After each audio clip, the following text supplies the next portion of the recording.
अगर आप ईपीएफओ की एम्प्लॉयमेंट लिंक्ड इंसेंटिव स्कीम का फायदा उठाने से चूक गए हैं तो आपके लिए एक अच्छी खबर है। बता दें कि कर्मचारी भविष्य निधि संगठन यानी कि ईपीएफओ ने इस स्कीम से जुड़ी डेडलाइन को आगे बढ़ा दिया है। अगर आप भी स्कीम का फायदा उठाना चाहते हैं तो नई डेडलाइन के मुताबिक आपको भी आगे बढ़ना होगा। क्या है ये ईएलआई स्कीम और कब तक बढ़ाई गई है ये डेडलाइन, इस खबर की पूरी जानकारी हम आपको इस वीडियो में देंगे। सबसे पहले आपको बताते हैं कि ईएलआई स्कीम क्या है। दरअसल एम्प्लॉयमेंट लिंक्ड इंसेंटिव स्कीम को केंद्र सरकार ने 2024 के केंद्रीय बजट में पेश किया था। इस स्कीम का उद्देश्य देश में रोजगार के अवसरों को बढ़ाना है। इस स्कीम को 3 श्रेणियों ए, बी और सी कैटेगरी में बांटा गया था। स्कीम ए उन कर्मचारियों के लिए है जो पहली बार किसी भी तरह की नौकरी कर रहे हैं और पहली बार अपना पीएफ अकाउंट ओपन करवा रहे हैं।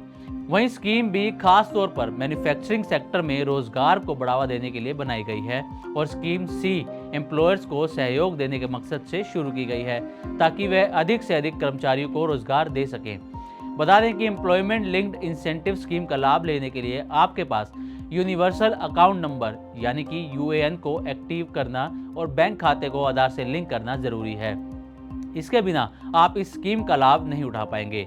ईएलआई स्कीम के लिए ईपीएफओ ने नई डेडलाइन दी है और अब इस पूरे प्रोसेस को आप 15 मार्च 2025 तक पूरा कर सकते हैं। इससे पहले 15 फरवरी 2025 की डेडलाइन दी गई थी, लेकिन अब इसे एक और महीना आगे बढ़ा दिया गया है। इस फैसले से उन हजारों कर्मचारियों को राहत मिलेगी जो अभी तक अपना यूएएन एक्टिवेट नहीं कर पाए हैं और जिनके बैंक खाते को आधार से लिंक करने का प्रोसेस अभी तक पूरा नहीं हुआ है। इसके साथ ही आपको ये भी बता दें कि यूएएन एक्टिवेशन और आधार लिंकिंग आपके लिए क्यों जरूरी है। ईपीएफओ की स्कीम का लाभ उठाने के लिए कर्मचारी का यूएएन एक्टिवेट होना और बैंक खाते को आधार से लिंक करना जरूरी है, क्योंकि इस प्रोसेस को पूरा करने के बाद ही कोई कर्मचारी ईपीएफओ की ओर से मिलने वाले इंसेंटिव का फायदा उठा सकेगा। ईपीएफओ ने इस बारे में सोशल मीडिया प्लेटफॉर्म एक्स पर भी जानकारी शेयर की है, जिसमें उन्होंने बताया है कि आधार को बैंक खाते से लिंक करना सभी कर्मचारियों के लिए बेहद जरूरी है। यूनिवर्सल अकाउंट नंबर 12 अंकों का एक खास नंबर है जो ईपीएफओ की तरफ से सभी एलिजिबल सैलरीड कर्मचारियों को दिया जाता है। इस नंबर से कर्मचारी अपने सभी पीएफ अकाउंट्स को एक दूसरे से जोड़ सकता है, यानी इस नंबर के बाद उसे नई नौकरी में सिर्फ इसे लिंक करने की आवश्यकता होगी। इससे कर्मचारी अलग अलग एम्प्लॉयर्स द्वारा किए गए पीएफ कंट्रीब्यूशन को आसानी से ट्रैक कर सकता है। यूएएन को एक्टिवेट करने का प्रोसेस बेहद आसान है। कर्मचारी इसे आधार बेस्ड ओटीपी के माध्यम से एक्टिवेट कर सकता है, जिसके लिए उसे ईपीएफओ की आधिकारिक वेबसाइट पर जाकर एक्टिवेट यूएएन लिंक पर क्लिक करना है। इसके बाद उसे यूएएन, आधार नंबर, नाम, जन्म तारीख और अपना आधार से लिंक मोबाइल नंबर जैसी डिटेल्स भरनी होंगी। मोबाइल नंबर को वेरीफाई करने के लिए गेट ऑथराइजेशन पिन पर क्लिक करना है और उसके बाद मोबाइल पर आए ओटीपी को सबमिट करना है। ऐसा करने से कर्मचारी का यूएएन एक्टिवेशन हो जाएगा।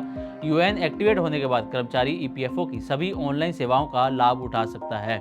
इसके साथ ही इसकी मदद से वो अपने पीएफ खाते को मैनेज भी कर सकता है, पीएफ पासबुक देख सकता है, पैसे निकालने या ट्रांसफ़र करने के लिए ऑनलाइन क्लेम कर सकता है और अपनी निजी डिटेल्स को समय समय पर अपडेट भी कर सकता है। इसके अलावा वो अपने पीएफ बैलेंस की रियल टाइम मॉनिटरिंग भी कर सकता है। तो अगर आपने भी अपने यूएएन को एक्टिवेट नहीं किया है और अपने खाते को आधार से लिंक नहीं किया है तो आप 15 मार्च तक इस प्रोसेस को पूरा कर सकते हैं। ध्यान रहे, अगर इस बार आप चूक गए तो आपको पछताना पड़ सकता है। तो उम्मीद है कि हमारी रिपोर्ट आपको पसंद आई होगी।